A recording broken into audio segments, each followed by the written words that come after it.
رونا شروع کیا تو عمر سعد نے آواز دی جلدی کرو اور خیام کو آگ لگا دو۔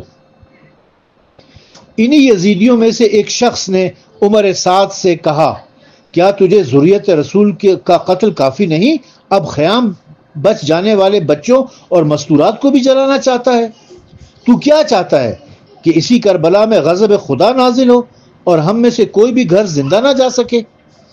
دختر زہرا سلام اللہ علیہ سے مروی ہے کہ میں خیمہ سجاد میں کھڑی تھی کہ ایک نیلی آنکھوں والا شخص آیا۔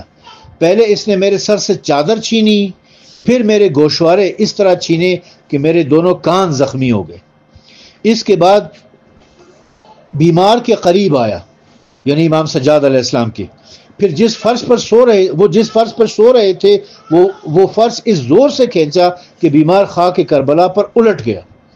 میں نے بے ساختہ کہا اللہ تیرے دونوں ہاتھ اور پاؤں قطع کرے، اللہ تجھے آخرت کی آگ سے پہلے دنیا کی آگ نصیب کرے۔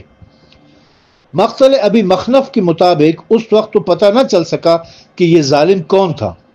بعد میں جب مختار نے خولی کو گرفتار کیا اور اس سے پوچھا کہ کربلا میں تو نے کون سے مظالم کیے تھے، تو ان میں سے من جملہ دیگر مظالم کے دختر زہرا کے سر سے چادر اور کانوں سے گوشوارے چھیننے کا واقعہ بتایا، تو پتہ چلا کہ یہ ظالم خولی ہی تھا۔ مختار نے پوچھا اس مخدورہ نے کیا کہا تھا؟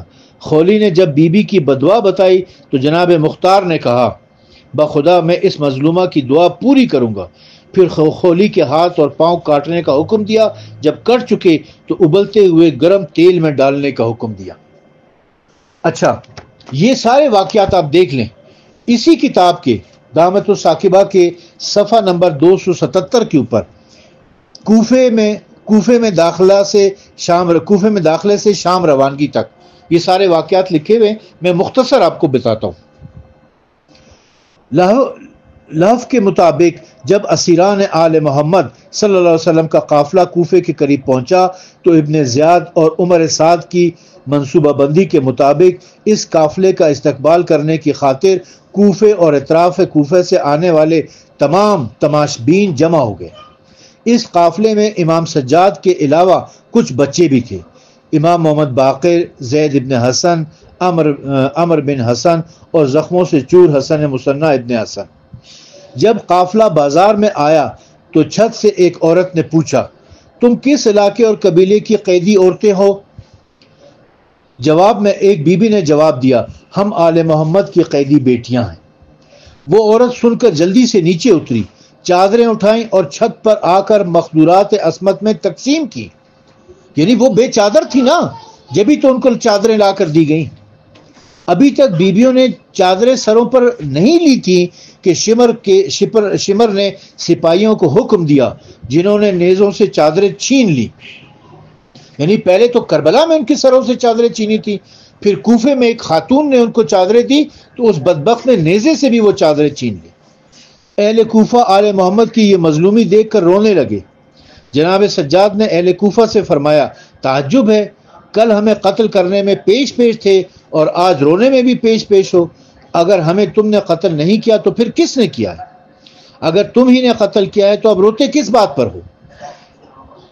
یہ کچھ حالات جو ہے نا لکھے، چونکہ اعتراض یہ تھا کہ سید زادیوں کے اوپر کوئی ظلم نہیں ہوا ہے، سید زادیوں کی توہین نہیں کی گئی ہے، نبی زادیوں کے سروں سے چادریں نہیں کھینچی گئی ہیں، اس لیے میں نے صرف وہ باتیں آپ کی خدمت میں پیش کی ہیں اہل سنت کی مستند کتابوں سے، جس سے یہ پتہ چلتا ہے کہ یزیدیوں نے، شمریوں نے سید زادیوں کے ساتھ، نبی زادیوں کے ساتھ کیا کیا ظلم کیا ہے۔